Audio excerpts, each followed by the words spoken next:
Hello साथियों, कैसे हैं आप सभी। मैं विवेक एक बार फिर से आप सभी साथियों का आपके अपने परिवार एग्जामपुर में हार्दिक स्वागत करता हूं। हम हैं एग्जामपुर कलम से क्रांति। तुमने क्या सोचा था, संडे का दिन है भैया छुट्टी करेंगे। किसने सोचा था आज रविवार है छुट्टी होगी। अबे ये बताओ, छुट्टी तो उसके लिए होती है जिसके पास नौकरी होती है कि वो सप्ताह के 6 दिन नौकरी पर जाता है, 7वें दिन उसको संडे की छुट्टी चाहिए। तुम कौन सी ड्यूटी पर जा रहे हो मुझे बताओ। बेरोजगार के लिए कोई ड्यूटी है क्या? अरे हम तो बेरोजगार हैं, हमारे लिए तो हर दिन ही छुट्टी है। ऐसा रहपटा दूंगा, 4 कलामुंडी खाओगे। छुट्टी की बात मत किया करो मुझसे। मुझसे कहा करो भैया 1 घंटे और पढ़ा दो, बेहोश कर दूंगा ही।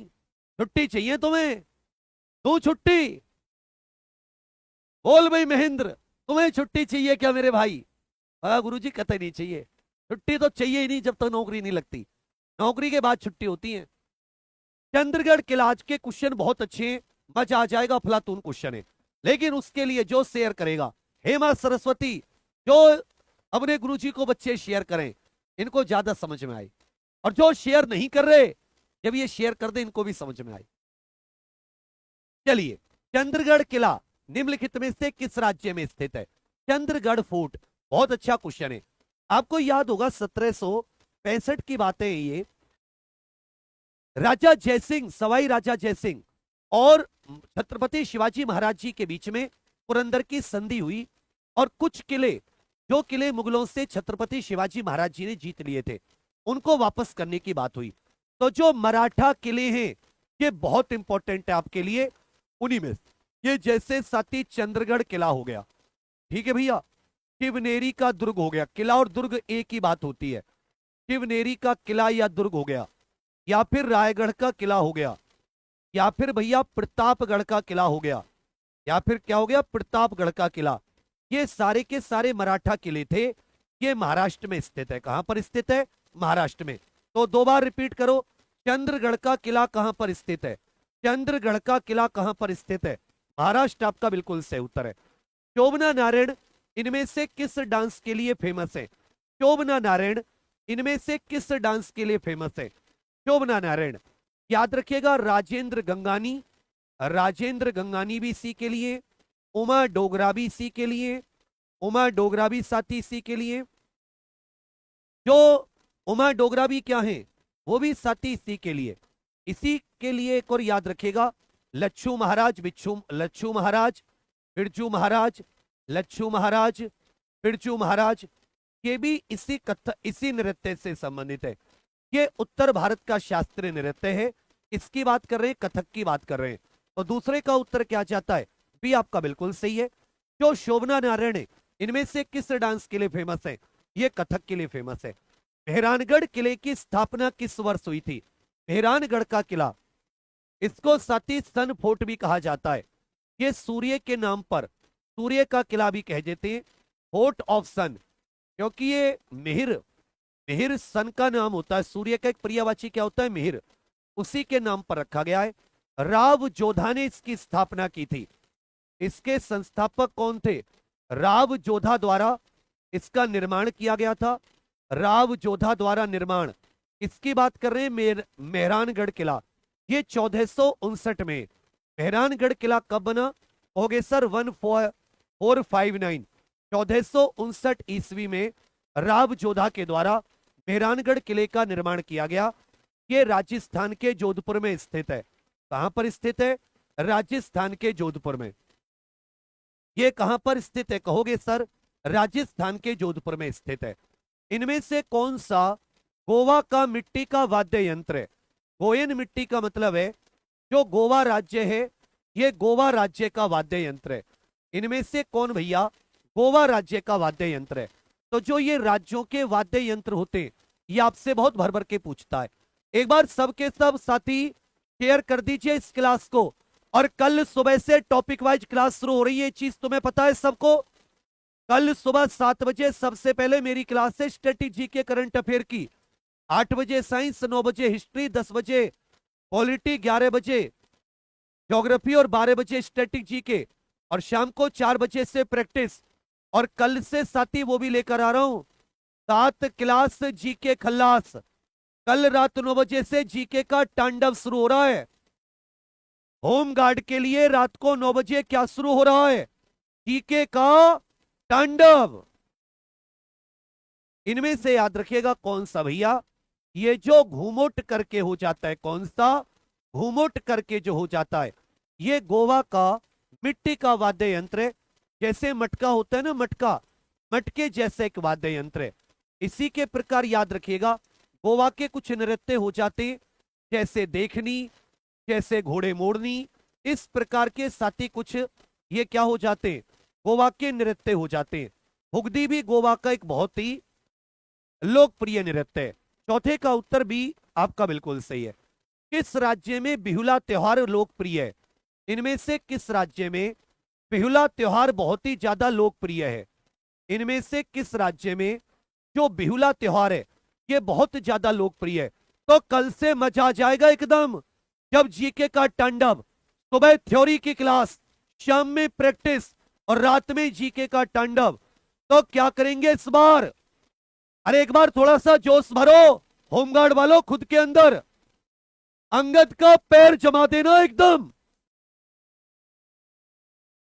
बिहुला याद रखिएगा, जैसे साथी गुजरात का पूछता है तो गुजरात में एक त्योहार हो जाता है उत्तरायण। उत्तरायण जो यहां पर मकर संक्रांति को कहा जाता है। मकर संक्रांति को यहां पर किस नाम से? उत्तरायण के नाम से, मकर संक्रांति उत्तरायण। इसी प्रकार एक साथी यहां पर रथ यात्रा, रथ यात्रा इसमें क्या फेमस है? रथ यात्रा हो जाती है, पाली यात्रा हो जाता है, पाली यात्रा आदि ये उड़ीसा के लोकप्रिय है। बिहुला बिहार का लोकप्रिय त्योहार है। बिहुला छठ पूजा ये बिहार के लोकप्रिय त्योहार है। बिहुला छठ पूजा ये बिहार के लोकप्रिय त्योहार है। पांचवे का उत्तर डी। किस वर्ष के पूर्व तक भारत जननांकीय संक्रमण के प्रथम सोपान में था, प्रथम स्टेज में था? देखिए जनांकीय जो संक्रमण होता है इसका अर्थ होता है कि किसी देश की जो जनसंख्या है वो किस प्रकार से बढ़ती है, जनसंख्या किस प्रकार से। इसकी कई स्टेज होती है, जिसमें साथी प्रमुख 4 स्टेज होती है। कौन सी होती है? प्रमुख 4 स्टेज होती है। जब आप वो पढ़ोगे ना, 4 स्टेज होती है, 4 सोपान होते हैं। जब आप थ्योरी पढ़ोगे, थ्योरी में आप जनगणना पढ़ोगे तो ये चीजें आप बहुत अच्छे से पढ़ोगे एप्लीकेशन पर। जितनों ने साथियों ने ऐसा कंटेंट देंगे ना, मजा आ जाए। अपने नोट्स तो देख ले होंगे, जो भी अंतिम प्रयास बैच से जुड़ेंगे आप ये कहोगे बच्चा कि कंटेंट तो ये था, ये सब तुम्हारे मुंह जुबान ना रट जाएं तो बता देना। इसमें क्या होता है? मृत्यु भी, इसमें साथी डेथ रेट भी ज्यादा होता है, बर्थ रेट, जन्म दर और मृत्यु दर ये दोनों ज्यादा होती है। जन्म दर मृत्यु दर दोनों ज्यादा होती है। जन्म दर मृत्यु दर दोनों ज्यादा होती है। जो जनसंख्या है बहुत स्लो बढ़ती है। क्या बढ़ती है? बहुत स्लो। जो दूसरी वाली स्टेज है इसमें जन्म दर ज्यादा होती है जबकि मृत्यु दर कम हो जाती है। तो जनसंख्या बहुत तेजी से बढ़ती है। जैसे 1951 से 1981, 1951 से 1981 भारत बहुत तेजी से बढ़ा। लेकिन पूछा किस वर्ष के पहले तक? 1921 के पहले तक, क्योंकि 1921 को महान विभाजक वर्ष कहा जाता है। क्या कहा जाता है? महान विभाजक। इस समय हमारी जो जनसंख्या वृद्धि दर थी वो नेगेटिव थी। भारत की जनसंख्या वृद्धि दर क्या थी? कहोगे सर नेगेटिव। जनसंख्या बढ़ने की बजाय हमारे देश की बढ़ गई थी, घट गई थी। तो छठे का उत्तर सी आपका बिल्कुल सही है। द्वितीय पंचवर्षीय योजना की अवधि क्या थी? द्वितीय पंचवर्षीय योजना, ये कुल मिला के 12 पंचवर्षीय योजनाएं हैं। ये हमने मॉडल कहां से लिया था? रूस से मॉडल लिया। जो दूसरी पंचवर्षीय योजना थी ये पीसी महालनोबिस के द्वारा तैयार की गई थी। किसके द्वारा? पीसी महालनोबिस के द्वारा तैयार की गई थी। पीसी महालनोबिस मॉडल पर यह आधारित थी। इसमें हमने जो एक प्रकार से औद्योगिक उत्पादन था, औद्योगिक उत्पादन पे हमने थोड़ा सा, उद्योग धंधों पर हमने थोड़ा सा ध्यान दिया, जो भारी उद्योग आदि थे। इसलिए जो द्वितीय पंचवर्षीय योजना थी इसमें कई सारे स्टील प्लांट भी भारत में लगे, कई सारे स्टील प्लांट भी भारत में लगे, जैसे राउरकेला, दुर्गापुर आदि। 1956 से लेकर 1961, क्योंकि जो प्रथम पंचवर्षीय योजना थी वो 1951 से 1956। एक और क्वेश्चन पूछता है कि भारत ने किस पंचवर्षीय योजना में मिश्रित अर्थव्यवस्था को अपनाया था। क्वेश्चन नंबर लिखकर उत्तर दो। भारत ने किस पंचवर्षीय योजना में मिश्रित अर्थव्यवस्था को अपनाया था? तो याद रखिएगा, सेकंड पंचवर्षीय योजना में। भारत ने मिक्स इकोनॉमी को कब अपनाया? सेकंड पंचवर्षीय योजना। सातवें का उत्तर भी आपका बिल्कुल सही है। किस समिति की सिफारिश के कारण नाबार्ड का गठन हुआ था? अब ये क्वेश्चन कतई गलत नहीं होने चाहिए, क्योंकि पिछले 6 दिन में हमने ये बहुत पढ़ा है। आज हमारी ये 7वीं क्लास है ना, पिछले रविवार से शुरू हुई है, तो आज हमारी ये 7वीं 8वीं क्लास है। ये सब हमने बहुत पढ़ा है पिछले।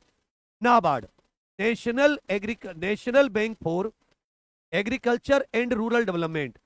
National bank for agriculture and rural development मतलब राष्ट्रीय कृषि एवं ग्रामीण विकास बैंक, आप इसे कह सकते हो।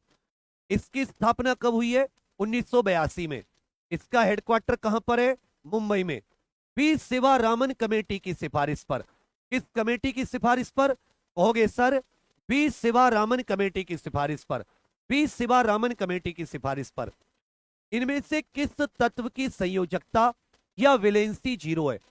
जो जिसकी वैलेंसी 0 होती है, किस तत्व की, वो साथी नोबल या उनको उत्कृष्ट गैस भी कह देते हैं, या उनको अक्रिय गैस भी कह देते हैं। जितने भी 18वें समूह के तत्व हैं, जितने भी 18वें समूह के तत्व हैं, वो सारी गैस हैं, और उनकी संयोजकता क्या होती है? 0 होती है। सोचो इनमें से कौन सी अक्रिय गैस है?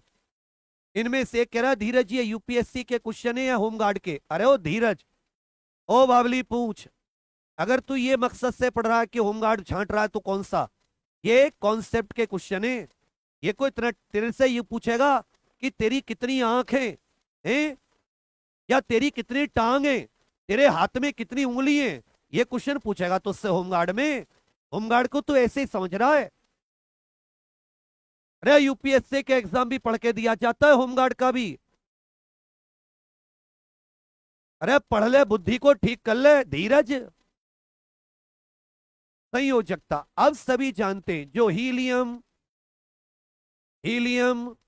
साथ ही आर्गन, नियोन, ये जितने हो जाते हैं, आर्गन, नियोन, जिनोन, क्रिप्टोन, ये जितनी भी गैस हैं, जिनोन, क्रिप्टोन, रेडोन, ये सारी की सारी 18वें समूह की है। 0 ग्रुप भी कहा जाता है इसको, क्योंकि इन सबकी संयोजकता क्या होती है? 0। इनको अक्रिय गैस भी कह देते हैं। ये आपका बिल्कुल सही है। क्या पिछले दिनों हमने ये नहीं पढ़ा था? क्या पिछले दिनों ये हमने नहीं पढ़ा था? ये हीलियम, नियोन नहीं पढ़े थे? बताओ ईमानदारी से, क्या मैंने नहीं बताया कि हाइड्रोजन के बाद में विश्व में, पूरे ब्रह्मांड में पाई जाने वाली दूसरी सबसे ज्यादा, ब्रह्मांड में सेकंड सबसे ज्यादा गैस पाई जाती है ये पूरे ब्रह्मांड में। बुद्धि तुमने ना बेच खाई है, और बेची बुद्धि तुमने कहां थी? पशु व्यापार मेले में। आदमियों के मेले में बेचते तो ठीक थे, तूने जो बुद्धि है ना, वो पशुओं के व्यापार पुष्कर मेले या सोनपुर मेले में बेची थी। तीर शासन किया कर, घुटनों से तेरी बुद्धि खसक के दिमाग में आ जाएगी। दिमाग खराब कर रहा सुबह सुबह, अदर रात के समय। इनमें से कौन सा चौक होता है? चौक किसी ने खाया है? चौक जिससे पहले ब्लैक बोर्ड पर लिखते थे, तो चौक होते हैं ना, चौक में इनमें से क्या चीज पाई जाती है? चाहे मैं चौक की बात करूं, चाहे मैं मार्बल की बात करूं, इनमें यही चीज पाई जाती है। चौक, मार्बल एक ही तत्व होते हैं। इनको साथी कैल्शियम कार्बोनेट कहा जाता है। क्या कहा जाता है? Calcium carbonate. भी आपका बिल्कुल सही उत्तर है। जो चौक है उसमें कैल्शियम कार्बोनेट पाया जाता है। हरीश, अभी मैंने धीरज का पीछा नहीं छोड़ा, तेरे पीछे पड़ जाऊं? रिकॉर्डेड क्लास बता रहा है। मेरी जूती उठा के लाना, जो नई खरीदी है मैंने रोहित की शादी के लिए, तेरा कल्याण कर दूंगा मैं। 10वें का उत्तर भी आपका बिल्कुल सही है। किस खाद्य पदार्थ में प्रति इकाई द्रव्यमान में प्रोटीन की सबसे अधिक प्रतिशत होता है? इनमें से कौन सी चीज है जिसमें प्रति इकाई द्रव्यमान में प्रोटीन की सबसे अधिक प्रतिशत होता है? प्रति इकाई देखिए याद रखिएगा, यदि हम 1 ग्राम प्रोटीन की बात करें तो 1 ग्राम प्रोटीन में 4 कैलोरी होती है। कितनी? 4 कैलोरी। ये तो होगी कैलोरी की मात्रा। 1 ग्राम फैट की बात करें तो 1 ग्राम फैट में 9 कैलोरी होती है। कितनी होती है? 9 कैलोरी। लेकिन यहां पर प्रति ग्राम प्रोटीन की मात्रा की बात हो रही है। तो हम लोग तो दाल में, सोयाबीन में जो शाकाहारी होते हैं, दाल और सोयाबीन में प्रोटीन देख लेते हैं, दाल और सोयाबीन में प्रोटीन देख लेते हैं। एक्चुअल में जो मांस होता है इसमें साथी प्रति इकाई प्रोटीन की मात्रा सबसे ज्यादा होती है। जो मांस होता है किसमें आती है? मांस होता है। 11 का उत्तर सी आपका बिल्कुल सही है। कौन सा जीव वर्गीकरण एनाबीना से संबंधित है? एनाबीना डिका, चका पक्का पीका, बताओ। एनाबीना, इनामीना डिका, डिका मिका टिका, वो वाला नहीं है, ये अलग है। ये कि ये जीव होता है। ये जीव कौन सा? तो देखिए 5 जगत वर्गीकरण। कौन सा? 5 जगत वर्गीकरण। 5 जगत वर्गीकरण इसको R.H. विट्टेकर भाई ने दिया। किसने दिया? R.H. विट्टेकर ने। कब दिया? 1969 में दिया। इसके हिसाब से दुनिया के सभी जीव ये 5 में बटे हुए। Monera, protista, Monera protista, fungi, animal, जिसको जंतु जगत भी बोलते हैं, और साथ ही याद रखेगा प्लांटी। ये कितनों में दिया उसने? 5 जगत बताए कि दुनिया में जितने प्राणी है 5। जितने भी जीवाणु उसने डाले, जीवाणु जीवाणु जो एक कोशीय प्रोकैरियोटिक थे, जिनमें एक कोशिका थी, और जो प्रोकैरियोटिक थे, प्रोकैरियोटिक जिनमें कोई न्यूक्लियस नहीं था, उन सबको मोनेरा में डाल दिया, सभी जीवाणु। अब ये जो एनाबीना चिका डिका मिका होता है, ये एनाबीना और नोस्टॉक, ये दो हैं। इनके नाम याद रखना। 2 बार बोलो मेरे साथ। एनाबीना और नोस्टॉक ये क्या चीज है? इसको ब्लू ग्रीन एल्गी कहते हैं। ब्लू ग्रीन एल्गी कह लो, या इसको साइनोबैक्टीरिया कहते हैं। कौन सा बैक्टीरिया कहते हैं? साइनोबैक्टीरिया। ये साथी सबसे, इसको ब्लू ग्रीन एल्गी भी कह देते हैं। ये ऑक्सीजन बनाता है। क्या बनाता है? ये नाइट्रोजन को फिक्स करता है। साइनोबैक्टीरिया भी इसको कह देते हैं, ब्लू ग्रीन एल्गी। तो जैसे मैंने बैक्टीरिया की बात की कि जितने भी बैक्टीरिया या जितने भी जीवाणु हैं वो हमने कौन सी कैटेगरी में रखे? हमने मोनेरा कैटेगरी में रखे। तो एनाबीना किसमें पाई जाती है? मोनेरा कैटेगरी में पाई जाती है। पौधों की जड़ों द्वारा जल का अवशोषण निम्नलिखित में से किसका उदाहरण है? जो पौधे की जड़ होती है, जो क्या होती है भैया? पौधे की जड़। तो जो पौधे की जड़ होती है, पौधों की जड़ें पानी का अवशोषण करती हैं। किस प्रक्रिया के द्वारा? ये रूट हेयर्स होते हैं। इस पर क्या होते हैं? Root hair. ऊपर से एक ट्रांसपीरेशनल पुल लगता है। कौन सा? ट्रांसपीरेशनल पुल। ट्रांसपीरेशनल खिंचाव भी कह सकते हो। जब ऊपर के स्टोमेटा खुलते हैं, क्या खुलते? स्टोमेटा, जिनसे साथी गैस का एक्सचेंज होता है, तो यहां से खिंचाव होता है, खिंचाव ऊपर की ओर। तो ये जो जड़ें होती हैं ये आसपास से पानी को सोख लेती हैं। कौन सी प्रक्रिया के द्वारा? परासरण की प्रक्रिया के द्वारा। किसके द्वारा? परासरण की प्रक्रिया के द्वारा। किसके द्वारा? परासरण। 13 का उत्तर भी आपका बिल्कुल सही है, ऑस्मोसिस की प्रक्रिया के द्वारा। प्रश्न संख्या 14, जनगणना 2011 के अनुसार भारत का जनसंख्या घनत्व, थोड़ा सा तेजी से लेकर चलते हैं। एक बार सभी छोटे भाई बहनों को एक चीज कहूंगा कि कोई साथ देना दे तू चलना सीख ले। कोई साथ देना दे तू चलना सीख ले। हर आग से हो जा वाकिफ, तू जलना सीख ले। र सुल्तान कर दे चढ़ाई। एक बार सबके सब इस क्लास के लिंक को अपने व्हाट्सएप पर शेयर कर देना। इतना सा साथ चाहिए तुम्हारा कि जान लगा देंगे। कल सुबह से कौन सी क्लास है? कल सुबह से टॉपिक वाइज क्लास है। सबसे पहली क्लास मेरी कितने बजे? कमेंट करके बताओ। 7 बजे। शाम को 4 बजे से प्रैक्टिस, और कल रात 9 बजे से जीके का तांडव। एक दिन पूरी हिस्ट्री खत्म कर दूंगा कल ही। इतिहास को इतिहास बना देंगे। और जब तक जुनून से मेहनत नहीं करोगे कुछ कामयाबी नहीं मिलेगी। जुनून से मेहनत करनी पड़ेगी, जुनून से। जुनून से मेहनत करनी पड़ेगी। बहुत बढ़िया, हो गए सर 382। 382 व्यक्ति प्रति, जबकि उत्तर प्रदेश का कितना है 829। पूरे देश में सबसे ज्यादा बिहार का, सबसे कम अरुणाचल प्रदेश का। किस नदी की लंबाई सबसे अधिक है? और मैं ज्यादातर वही क्वेश्चन पूछ रहा हूं जो पहले मैंने तुम्हें कराए हैं, ज्यादातर वही क्वेश्चन जो पहले मैंने तुम्हें कराए हैं। ध्यान दीजिए, कावेरी 800 किलोमीटर, तुरंत उत्तर आ जाना चाहिए था। गोदावरी 1465 कराया है ये मैंने तुम्हें। Narmada 1412 kilometre, Krishna 1400 kilometre. अब बताइए इनमें से किस नदी की लंबाई सबसे ज्यादा है? गोदावरी तो आपको देखने की जरूरत नहीं थी ये सब, क्योंकि मैंने बताया था गंगा जी सबसे ज्यादा लंबी है भारत की, और गोदावरी देश की दूसरी सबसे लंबी नदी है। देश की दूसरी सबसे लंबी नदी है, देश की दूसरी सबसे लंबी। तो यहां पर तो गंगा जी का नाम है नहीं, तो इनमें सबसे लंबी कौन सी रही? गोदावरी। सीधा उत्तर आ जाता। आता नहीं आता? 16। भारत को कितने वनस्पति क्षेत्रों में बांटा जा सकता है? भारत को कितने वनस्पति, देखो ये क्वेश्चन पूछा जा चुका है, इसका उत्तर उन्होंने 8 माना। जबकि एनसीईआरटी में जो वनस्पति जोन की बात हो तो जोन तो 7 ही 8 है, लेकिन भारत में कितने प्रकार की वनस्पति पाई जाती है? कितने प्रकार के वन, वनस्पति मतलब कितने प्रकार के वन, तो 5 प्रकार के वन प्रमुख पाए जाते हैं एनसीईआरटी के अनुसार। लेकिन यहां पर वनस्पति क्षेत्र पूछा था कि भारत में कितने प्रकार के वनस्पति क्षेत्र हैं, तो 8 आपका उत्तर होगा। किसे शीतकालीन मानसून में भी जाना जाता है?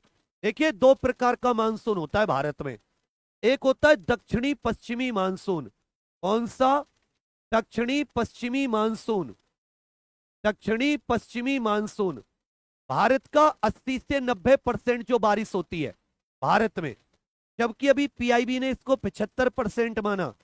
भारत की 3/4 भी कह सकते हो, या 80 से 90% तक की जो बारिश होती है वो दक्षिणी पश्चिमी मानसून है। जबकि ये तमिलनाडु का जो इलाका है ये साथी अक्टूबर में ज्यादा वर्षा प्राप्त करता है, क्योंकि ये होता है जुलाई से सितंबर। अब ये जुलाई से सितंबर होता है दक्षिणी पश्चिमी, जबकि तमिलनाडु आदि में अक्टूबर में ज्यादा वर्षा होती है। तो पूछा ये अक्टूबर में तो शीतकाल है, शीतकाल में कौन सी बारिश होती है? शीतकाल में कौन सा मानसून है? तो ये जो पूर्वोत्तर मानसून है इसको नॉर्थ ईस्ट मानसून कहते हैं। भारत में 10% बारिश किससे होती है? उत्तर पूर्व से। 80 से 90% किससे होती है? दक्षिणी पश्चिमी से। तो यहां पर सी में आपको दे रखा है नॉर्थ ईस्ट मानसून या पूर्वोत्तर मानसून। नॉर्थ ईस्ट मानसून या पूर्वोत्तर मानसून। 17 का उत्तर सी। भारतीय राष्ट्रीय कांग्रेस के किस वर्ष के सत्र में वंदे मातरम पहली बार गाया गया? वंदे मातरम, अभी आप जानते हैं कि 7 नवंबर को वंदे मातरम की 150वीं जयंती मनाई गई। भाई जो बीता 7 नवंबर है, तो 7 नवंबर को क्या मनाया गया? आप कहोगे सर 7 नवंबर को वंदे मातरम की, क्योंकि सबसे पहले 7 नवंबर 1875 को याद रखिएगा, इसके बारे में क्वेश्चन आएगा। 7 नवंबर 1875 को एक बंग दर्शन करके एक न्यूज़पेपर था, बंग दर्शन, उसमें पहली बार छपा वंदे मातरम, प्रथम बार छपा। फिर इसी वंदे मातरम राष्ट्रीय गीत को 1882 में बंकिम चंद्र चटर्जी द्वारा लिखा गया था। बंकिम चंद्र चटर्जी या बंकिम चंद्र चट्टोपाध्याय आनंद मठ उपन्यास में लाया गया। इसमें आनंद मठ उपन्यास, आनंद मठ उपन्यास में, ठीक है भैया।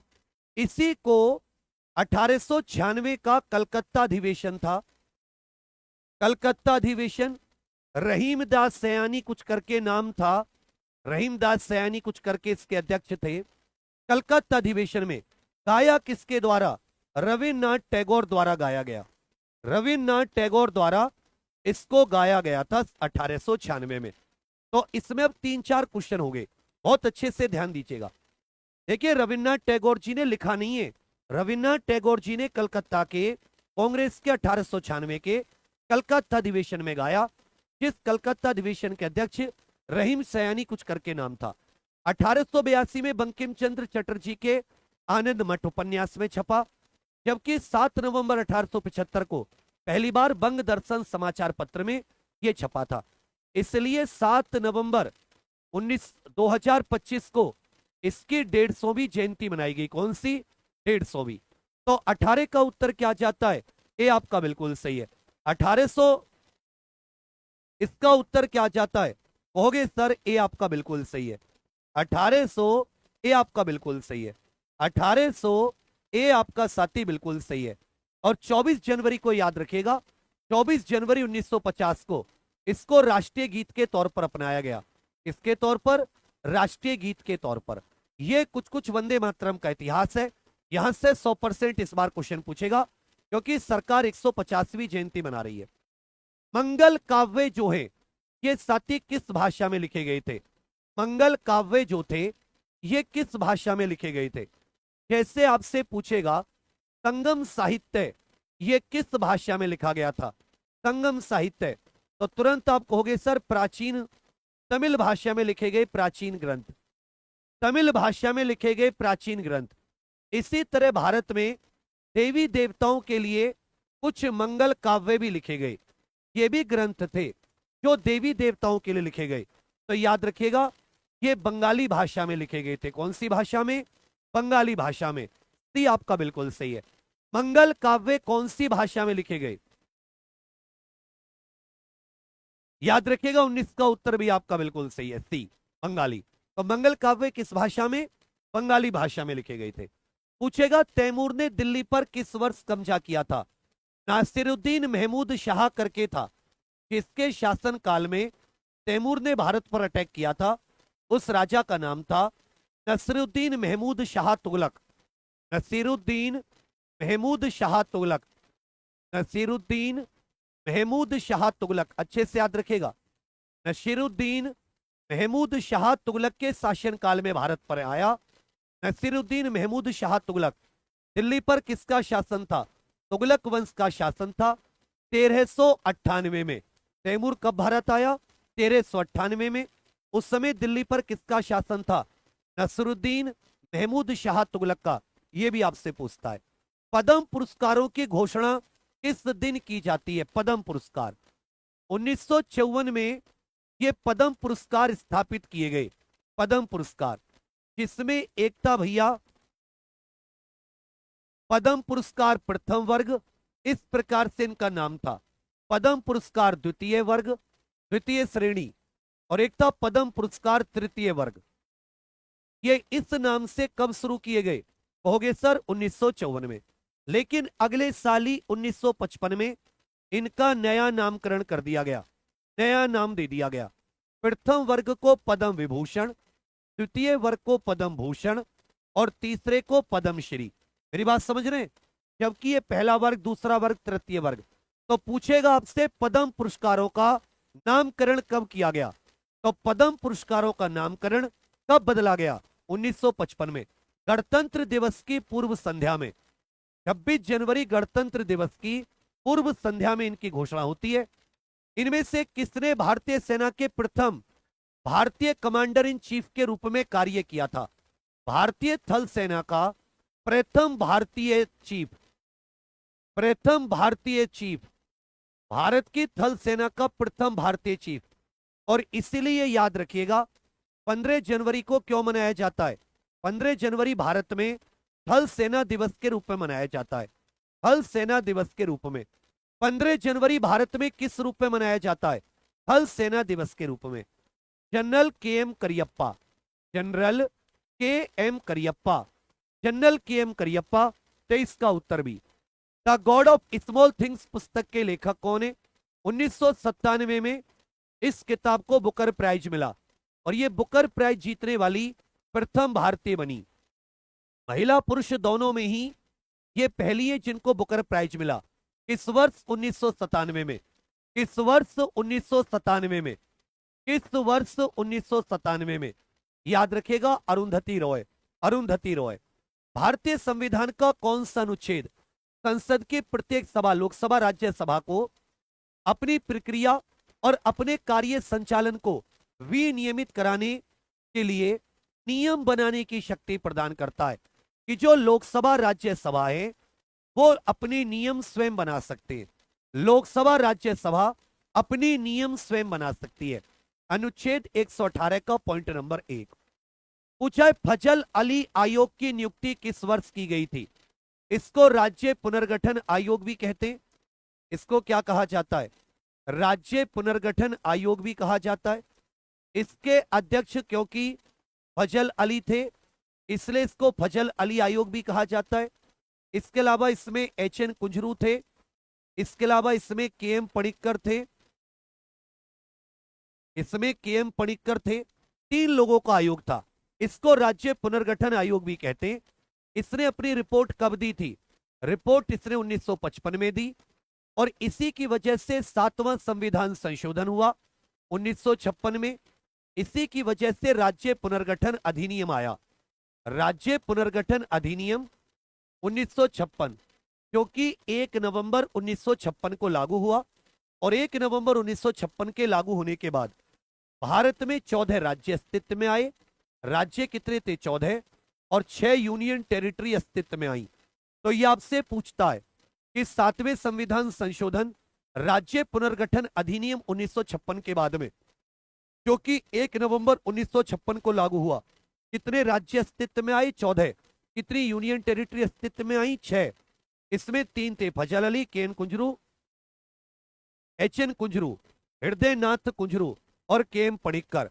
1953 में गठन और रिपोर्ट 1955 में। रिपोर्ट 1955 में।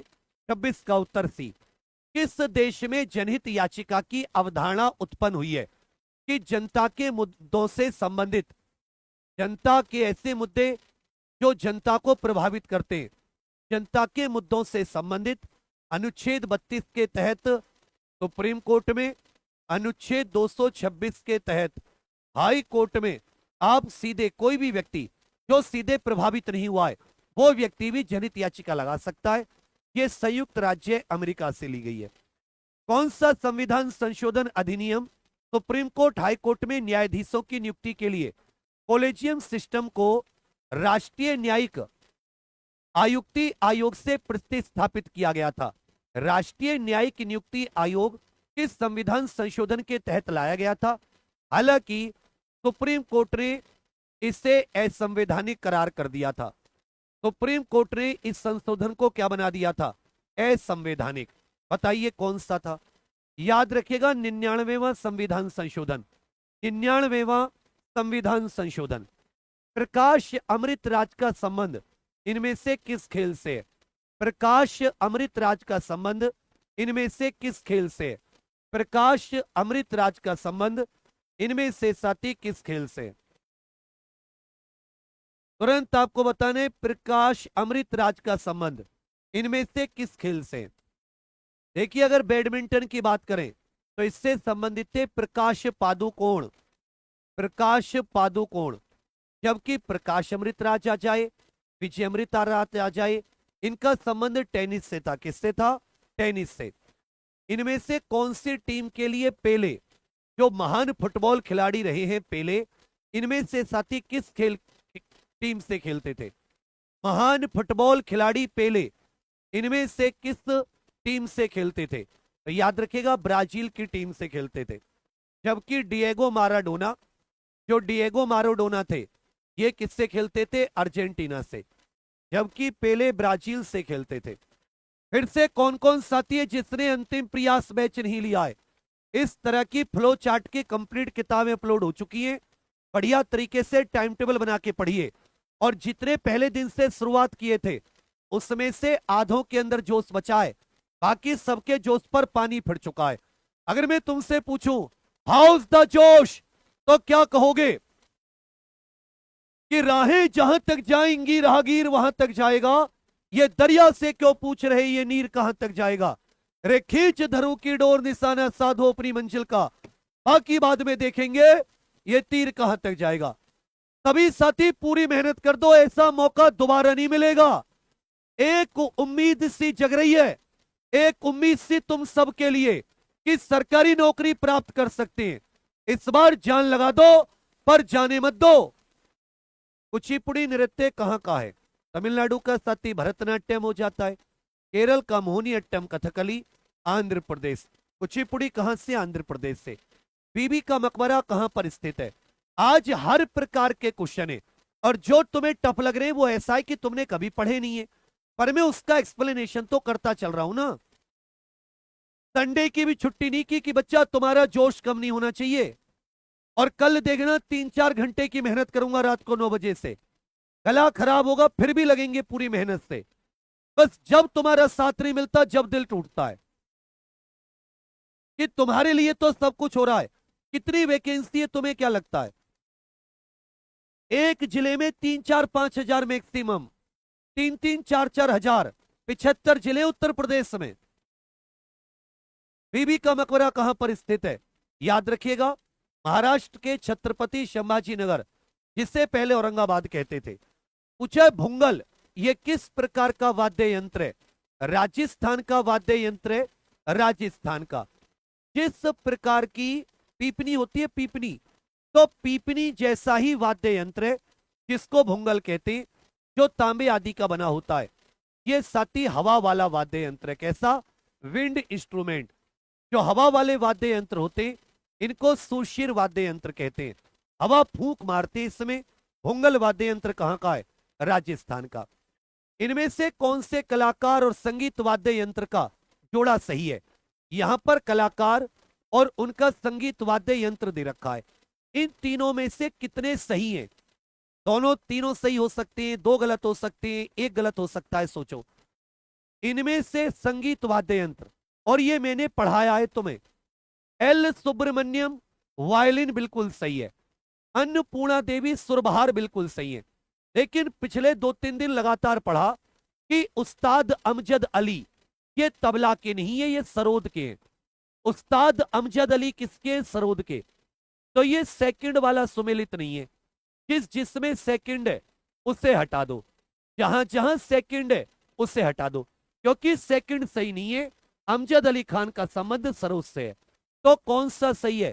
पहला और तीसरा। कुछ भी नहीं था इस क्वेश्चन में। सबसे सरल क्वेश्चन होते हैं ऐसे, सबसे सरल क्वेश्चन होते हैं ऐसे, क्योंकि 3 ऑप्शन अपने आप हट गए। राष्ट्रीय आय गणना की एक विधि कौन सी है? 2-3 दिन पहले मैंने जीडीपी की विधि, जीडीपी गणना की 3 विधि बताई थी। मैंने कहा ना, इसलिए मैं तुमसे रोज कहता हूं कि क्लास को डेली लेने के साथ साथ उसका रिवीजन भी जरूरी है। ये बात रोज बोलता हूं, नहीं बोलता हूं तुमसे? अरे सिकंदर, अरे तू क्या कह रहा है? तू घना खुद को अलेक्जेंडर फ्लेमिंग समझ रहा हो तो तेरे पेट में 250-300 पेन की नोक दे दूं, नोक दे दूंगा, सिक अलग हो जाएगा और तेरा अंदर अलग हो जाएगा। यहां पढ़ाई की बात कर, सुअरपंथी के काम मत कर। तो मैंने कहा 3 तरीके से गणना होती है जीडीपी की। फिर से याद करो, कितने तरीके से? 3। एक आय के मेथड से, इनकम मेथड जिसको कहते हैं आय। एक व्यय खर्च, एक्सपेंडिचर मेथड से। और तीसरी होती है आउटपुट, उत्पादन मेथड से। उत्पादन, प्रोडक्शन कितना है। 3 तरीके से जीडीपी की गणना, आय मेथड, व्यय मेथड, आउटपुट। इसमें कहीं पर उत्पाद मेथड है, ये आपका बिल्कुल सही है, बाकी सारे गलत हैं। तो ये पढ़ाई हुए क्वेश्चन ही पूछ रहा हूं। जिसके नोट्स डाउनलोड नहीं हो रही, सागर डाउनलोड नहीं हो रही एप्लीकेशन पर, आप 80 वाले नंबर पर व्हाट्सएप करके समस्या सुलझा लो। इनमें से किसका इस्तेमाल वास्तविक जीडीपी की गणना के लिए किया जाता है? वास्तविक जीडीपी की गणना, वास्तविक जीडीपी की जो गणना होती है उसका इस्तेमाल किसके लिए किया जाता है? जो वास्तविक जीडीपी है उसकी गणना इनमें से किसके द्वारा होगी? वास्तविक जीडीपी की गणना, खोपड़ी लगाओ, थोड़ा सा दिमाग लगा के उत्तर दो, कि जो वास्तविक जीडीपी कैलकुलेट करते हैं जिसको रियल जीडीपी कहते हैं, आधार वर्ष या वित्तीय वर्ष? आधार वर्ष या वित्तीय वर्ष? जो जीडीपी होती है उसकी गणना किस प्रकार से की जाती है? अच्छे से याद रखिएगा एक चीज, बहुत अच्छे से। उसकी गणना कहोगे केवल साथी, आधार वर्ष जो होता है, आधार वर्ष जैसे वर्तमान में आधार वर्ष कौन सा है? वर्तमान में आधार वर्ष जीडीपी की गणना के लिए 2011-12 है, लेकिन हाल ही में जो अगली जीडीपी की गणना होगी, अगली जीडीपी 2026 में, उसके लिए जो आधार वर्ष होगा, आधार वर्ष वो चेंज हो जाएगा, 2022-23 हो जाएगा, 2022-23। तो कौन सा जिसका इस्तेमाल रियल जीडीपी के लिए होता है, ये आधार वर्ष का इस्तेमाल होता है। किसका? आधार वर्ष का। इनमें केवल एक का, केवल किसका? केवल एक का, बेस ईयर का। तो ए आपका बिल्कुल सही है, 36 का उत्तर ए। इनमें से कौन सा भारतीय रिजर्व बैंक की मौद्रिक नीति की लिखत नहीं है? इनमें से कौन सा रिजर्व बैंक की मौद्रिक नीति को प्रभावित करने का एक आप ये कह सकते हो लिखत नहीं है, या इनमें से कौन सी मौद्रिक नीति को प्रभावित नहीं करती है? मौद्रिक नीति को प्रभावित नहीं करती है। चलिए इसको देख लेते हैं, ध्यान दीजिएगा सबके सब। मौद्रिक नीति समिति होती है आरबीआई की, क्या होती है? मौद्रिक नीति समिति। मौद्रिक नीति समिति ये 2016 में बनी। इसमें कितने सदस्य होते हैं? 6 सदस्य होते हैं। इसमें जो बाहर के सदस्य हैं, ये प्रत्येक 2 महीने में बैठक करते हैं। इनकी बैठक कब होती है? प्रत्येक 2 माह पर बैठक होती है। ये वो समिति है जो रेपो रेट तय करती है, रिवर्स रेपो रेट तय करती है, कैश रिजर्व रेशियो तय करती है, मार्जिनल जो स्टैंडिंग फैसिलिटी होती है उसको तय करती है, स्टेचुरी लिक्विडिटी रेशियो को तय करती है, कैश रिजर्व रेशियो। इन सारे के सारे माध्यम से आरबीआई मुद्रा की मात्रा बाजार में मुद्रा कितनी होगी इसको तय करता है। आरबीआई बाजार में मुद्रा की मात्रा तय करता है। आरबीआई क्या करता है? होगे सर मुद्रा की मात्रा। मुद्रा की मात्रा repo rate, reverse repo rate, cash reserve ratio, SLR और मार्जिनल स्टैंडिंग फैसिलिटी एमएसएफ, इन सबसे मुद्रा की मात्रा कैलकुलेट करता है। अब इसमें पूछा कौन सा नहीं है इनमें से, तो जो आरक्षित निधि जमा अनुपात है, रिजर्व कैश रिजर्व रेशियो, तो इसमें कैश रिजर्व रेशियो तो होता है, रिजर्व डिपॉजिट रेशियो कुछ नहीं होता। ये सेकंड वाला नहीं होगा, बाकी पहला वाला होगा, चलनिधि समायोजन सुविधा। तो पूछा कौन सी मौद्रिक नीति की लिखत नहीं है? केवल 2 जो है, ये मौद्रिक नीति का कोई भी एक प्रकार का इंस्ट्रूमेंट नहीं है। ये मौद्रिक नीति का कोई भी एक प्रकार का इंस्ट्रूमेंट नहीं है, बाकी ये सारे के सारे। प्रश्न संख्या 38, योजना आयोग के 5 वर्षीय योजना का समान लक्ष्य नहीं है। इनमें से भैया कौन सा एक पंचवर्षीय योजना जो होती थी उनका एक कॉमन गोल, सामान्य लक्ष्य नहीं होता था? देश में समृद्धि करना, सब में समानता लाना, जिसमें भी आय में समानता, आधुनिकीकरण की ओर चलना, ये गोल होते थे। लेकिन शहरीकरण करना ये कोई पंचवर्षीय योजना का गोल नहीं होता था। दही में निम्नलिखित में से कौन सा अम्ल पाया जाता है? जो दही होती है उसमें इनमें से कौन सा अम्ल पाया जाता है? आज थोड़े से अच्छे क्वेश्चन है, लेकिन है ये सारे के सारे 10th लेवल के। तुम लोगों की दिक्कत ये है, तुम लोग ये सोच के जाते हो कि जो तुम्हें आता है वो पेपर में आएगा। तुम ये सोच के नहीं जाते पेपर बनाने वाला एक कंप्लीट क्या पिक्चर दिमाग में रखकर चलता है। यही तुम्हारा फिर वहां जाके दिक्कत होती है एग्जाम में।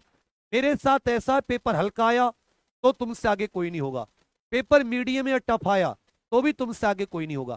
क्या चाहते हो ये भी मौका हाथ से निकल जाए? बताओ, मैं बिल्कुल हल्के क्वेश्चन कर देता हूं। तुम कह दो कि सर ये मौका भी हाथ से निकल जाए, मेरे अनुसार तो चलो। तो कहोगे सर लैक्टिक अम्ल पाया जाता है। कौन सा लैक्टिक? एसिटिक सिरके में पाया जाता है। एसिटिक किसमें पाया जाता है? सिरका में। ऑक्जेलिक टमाटर में पाया जाता है। टार्ट्रिक इमली में पाया जाता है। लेकिन याद रखिएगा जो लैक्टिक अम्ल है, लैक्टिक अम्ल ये दही में। कौन सी कोशिकाएं हमारे शरीर में प्रवेश करने वाले रोगाणुओं को नष्ट करती हैं? जो रोग फैलाने वाले जीवाणु हमारे शरीर के अंदर घुस जाते हैं उनको नष्ट करने का काम एक प्रकार से हमारे शरीर की सुरक्षा करती है बीमारियों से। इन्हें सोल्जर भी कह सकते हो। इन्हें शरीर का सिपाही भी कह सकते हो। मोहम्मद रईस आप व्हाट्सएप कर दो बच्चा, मैं देख लूंगा। हो गए भैया। व्हाइट ब्लड सेल्स जो होते हैं, डब्ल्यूबीसी जिनको कहते हैं, इनमें से कौन सा एक कोशिकी जीव है जिसके अंदर केवल एक कोशिका होती है? अमीबा, पैरामीशियम, ये दोनों के दोनों ही हैं। इन दोनों में ही एक कोशिका होती है। अमीबा भी एक कोशिकीय जीव है, पैरामीशियम भी एक कोशिकीय जीव है। इनमें से कौन सा जोड़ा सही नहीं है? सही है। आर्गन में एक परमाणु होता है। भाई आर्गन को कैसे लिखा जाता है? ऐसे लिखा जाता है, एक परमाणु है, बिल्कुल सही है। हाइड्रोजन में दो परमाणु होते हैं। हाइड्रोजन को कैसे लिखा जाता है? H2, क्योंकि इसमें साथ ही दो परमाणु हैं। ये बात भी सही है। इसका मतलब तीसरा, पहला और दूसरा दोनों सही है। आर्गन गैस एक परमाणु होती है और हाइड्रोजन दो परमाणुविक। इनमें से कौन सा पॉइंट सही है? गतिज प्लस ऊष्मीय ऊर्जा को जोड़कर यांत्रिक ऊर्जा। तो ये देखिए यांत्रिक ऊर्जा, गतिज प्लस स्थितिज ऊर्जा को जोड़कर, गतिज प्लस स्थितिज दोनों को जोड़कर क्या मिलती है? यांत्रिक ऊर्जा मिलती है। तो यहां तो गतिज प्लस स्थितिज, यहां पर क्या रखा है? ऊष्मीय। ये बात गलत हो गई। स्थितिज प्लस गतिज ऊर्जा एक वस्तु के लिए हर बिंदु पर अचर होती है। तो ना तो साथी कभी आप कहोगे ये दोनों की दोनों क्या होती है? संरक्षण। ना ऊर्जा बनती है ना ऊर्जा नष्ट होती है, इसलिए दोनों एक बिंदु पर क्या होती है? कांस्टेंट होती है। ये सेकंड वाला पॉइंट सही है। तो पूछा इनमें से कौन सा पॉइंट सही है? केवल सेकंड वाला पॉइंट सही है। पहला वाला पॉइंट क्या हो गया? ये गलत हो गया। क्या कि कभी तुमने उस तरीके की चीजें पढ़ी नहीं। तुमने अगर पूछ लो पानीपत का पहला युद्ध कब हुआ या पानीपत का प्रथम युद्ध किस किस के बीच हुआ, तो सारे के सारे ऐसे उत्तर दे देंगे जैसे प्रत्यक्षदर्शी हो तुम। तुमने अपनी आंखों के सामने तोप चलती देखी, वही चीज तुम बार बार पढ़ते हो, इसलिए तुम्हारा एग्जाम नहीं निकलता। मास्टर के पीछे चलते नहीं हो। याद रखिएगा, क्षेत्रफल में पूछे तो भी एशिया सबसे बड़ा है, जनसंख्या में पूछे तो भी एशिया सबसे बड़ा है। क्षेत्रफल जनसंख्या दोनों में एशिया महाद्वीप सबसे बड़ा है। क्षेत्रफल जनसंख्या दोनों में एशिया महाद्वीप सबसे बड़ा है। तो जब हम ज्योग्राफी शुरुआत करेंगे तो आपको महाद्वीप के हिसाब से चलेंगे। ये सब कुछ चीज तुम इतने अच्छे से पढ़ोगे, तुम्हारा दिमाग में एक एक चीज क्लियर हो जाएगी। इस तरीके भी पढ़ाई होती है, भरोसा तो करो तुम एक बार, इस तरीके की पढ़ाई भी होती है। वायुमंडल की सबसे ऊपरी भी कह सकते हो, सबसे बाहरी परत भी कह सकते हो। वायुमंडल की प्रमुख 5 परत होती हैं। ये मान लेता हूं पृथ्वी की सतह है। पृथ्वी की सतह से पहली ट्रोपोस्फेयर, फिर समतापमंडल, फिर मध्यमंडल, फिर तापमंडल, और सबसे बाहरी या सबसे ऊपरी जो होती है इसको एक्सोस्फेयर कहा जाता है, जहां से अंतरिक्ष शुरुआत हो जाता है। ओगे सर, बहिर्मंडल जो होती है एक्सोस्फेयर। अगर पूछे पृथ्वी के सबसे पास कौन सी है? क्षोभ मंडल। 45 का उत्तर डी। इनमें से अधात्विक खनिज कौन सा है? इनमें से कौन सा अधात्विक या नॉन मेटेलिक है? सभी के सभी उत्तर दीजिए। अधात्विक अथवा नॉन मेटेलिक। चूना पत्थर, लाइमस्टोन, क्योंकि साथी कैल्शियम कार्बोनेट, चूना पत्थर, लाइमस्टोन, मार्बल जिसको कह देते, तो इसमें क्या है? Carbon dioxide. इस प्रकार से कह सकते हो कैल्शियम कार्बोनेट है, लाइमस्टोन, चूना पत्थर। ये भी याद रखिएगा, ये भी अधात्विक है। इसी प्रकार अभ्रक जो होता है माइका, ये भी क्या है? अधात्विक। दोनों के दोनों कैसे हैं? ये अधात्विक है। दोनों के दोनों ये कैसे हो जाते हैं? आप कहोगे सर दोनों के दोनों अधात्विक हैं। दोनों के दोनों ही कैसे हैं?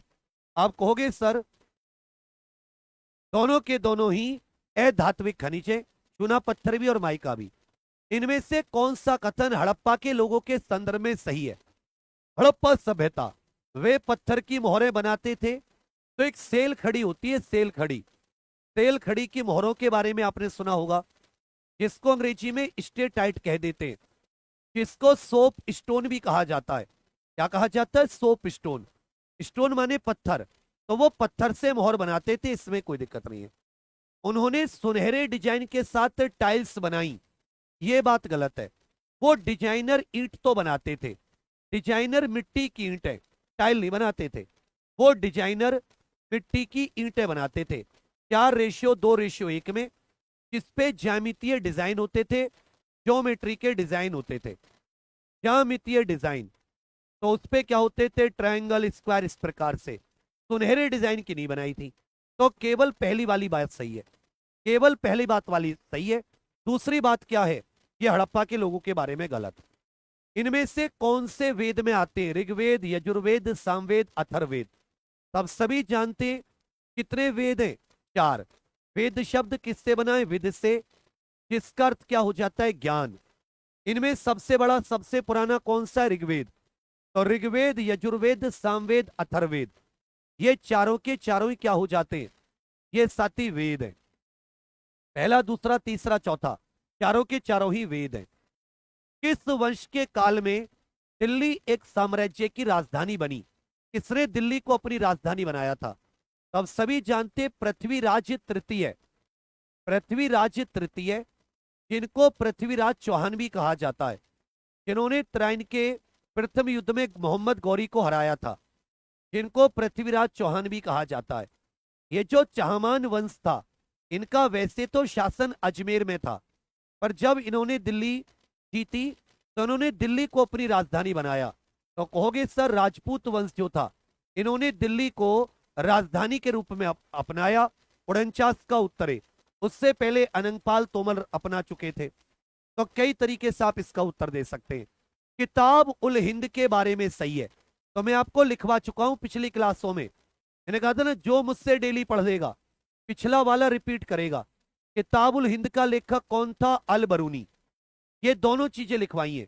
अल बरूनी लेखक कौन सी भाषा में, अरबी के साथ। और ये भी तुम्हें लिखवाया, ये गजनवी के साथ आया था।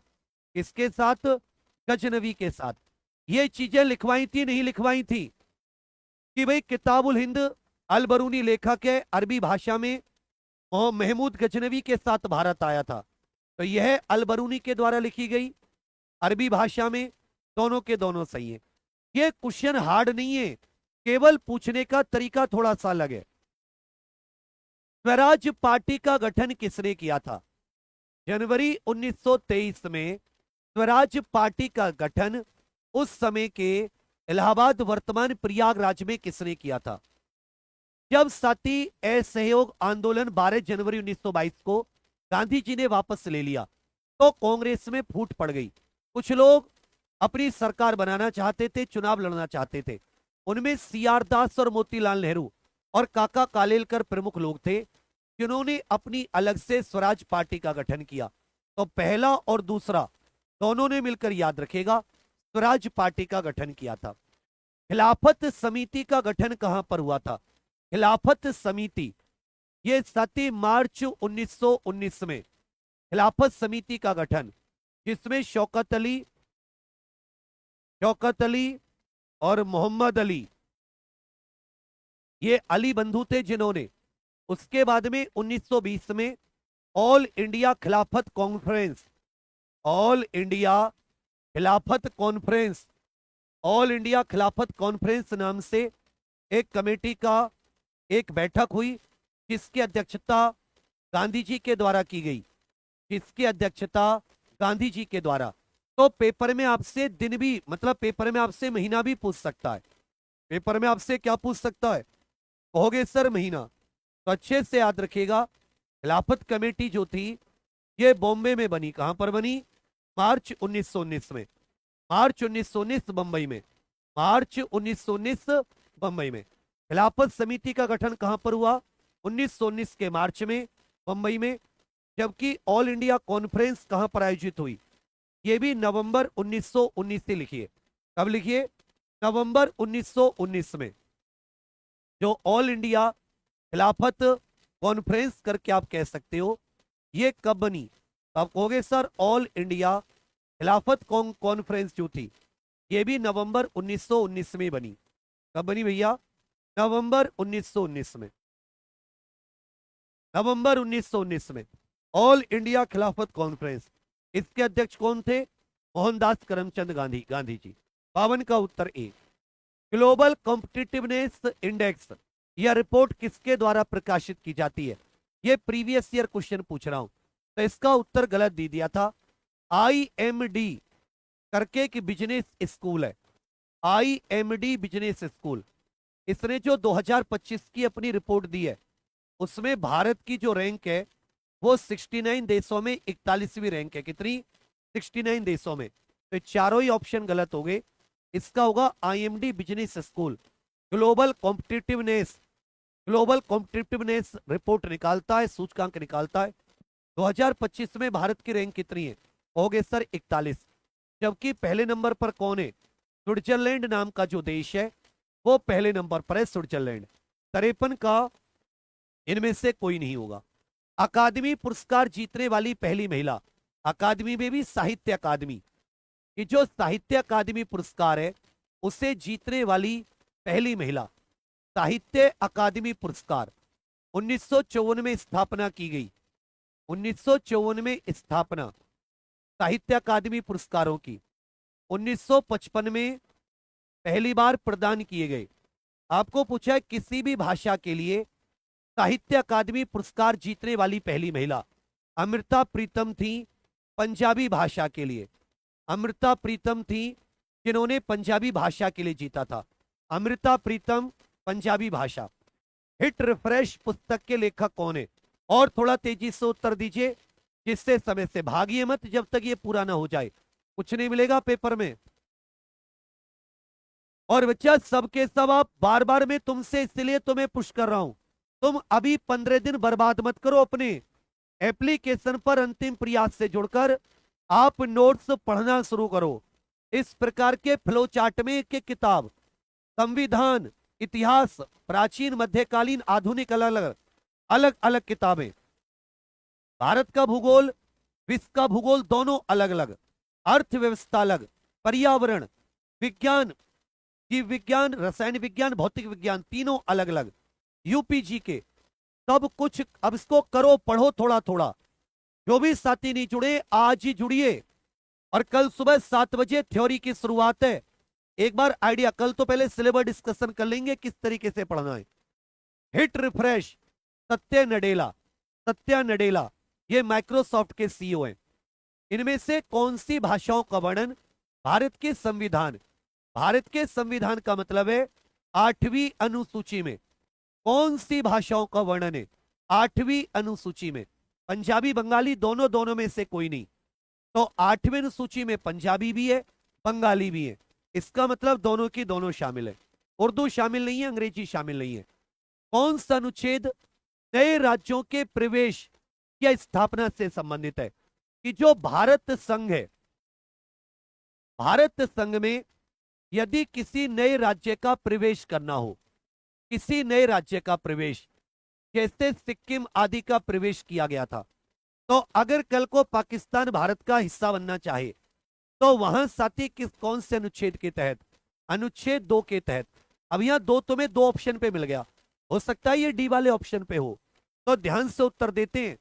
भारत के महान्यायवादी की नियुक्ति कौन करता है और कौन से अनुच्छेद के द्वारा भारत के महान्यायवादी की नियुक्ति होती है?